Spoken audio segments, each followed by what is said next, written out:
résoudre des problèmes avec les propriétés d'équidistance.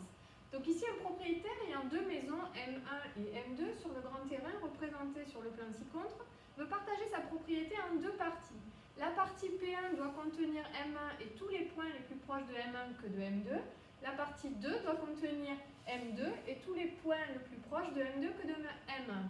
Le propriétaire plante une dizaine de piquets, puis installe une clôture pour séparer les deux terrains. Dessine cette clôture ci-dessous.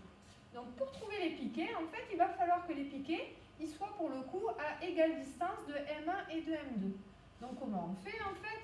Quand on place par exemple le piquet P2 ici, en fait, comme P2 est équidistant, je vous rappelle, ça veut dire à la même distance de M1 et M2, du coup, nous aurons que le triangle M1, M2, P2 est un triangle isocèle. Donc, on va construire au compas plein de triangles isocèles, 10 pour le coup, d'accord, pour pouvoir placer nos piquets. Quand on a placé nos piquets, il se trouve qu'on remarque que tous les points sont alignés sur une droite, et cette droite qui contient tous les points équidistants de M1 et de M2 est la médiatrice de M1 et M2. Donc vous remarquerez que, je vous rappelle, la médiatrice c'est la droite perpendiculaire au segment en son milieu, d'accord, et elle est constituée de tous les points équidistants de M1 et de M2. Donc si dans un énoncé, vous avez à trouver un point à la même distance de A et de B, ça veut dire qu'il est sur la médiatrice de AB.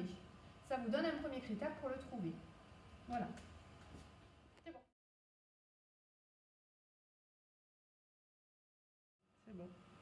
Alors on va voir une application ici. Donc on a un problème des trois petits cochons et de la maison de la maman. Hein. Donc l'aîné construit sa maison A, le cadet construit sa maison C, et le Benjamin qui adore pêcher voudrait construire sa maison au bord de la rivière. Comme il souhaite rendre souvent visite à chacun de ses frères, il aimerait aussi habiter à égale distance de chacun des deux. Donc quelle est la possibilité ici pour le troisième frère?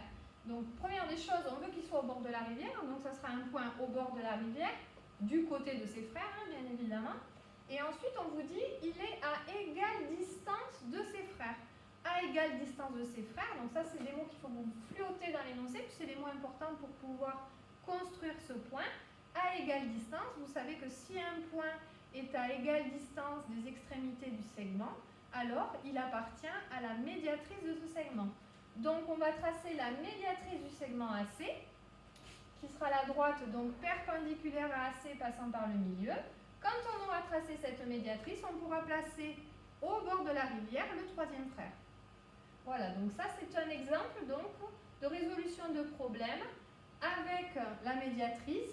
Et il faut vraiment que vous appreniez à repérer les mots importants. Donc ici c'est à égale distance.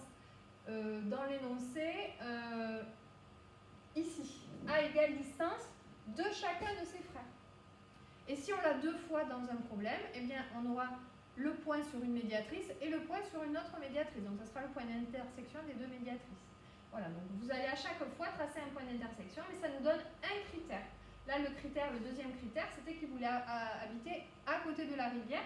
Donc on va le placer sur la médiatrice et à côté de la rivière.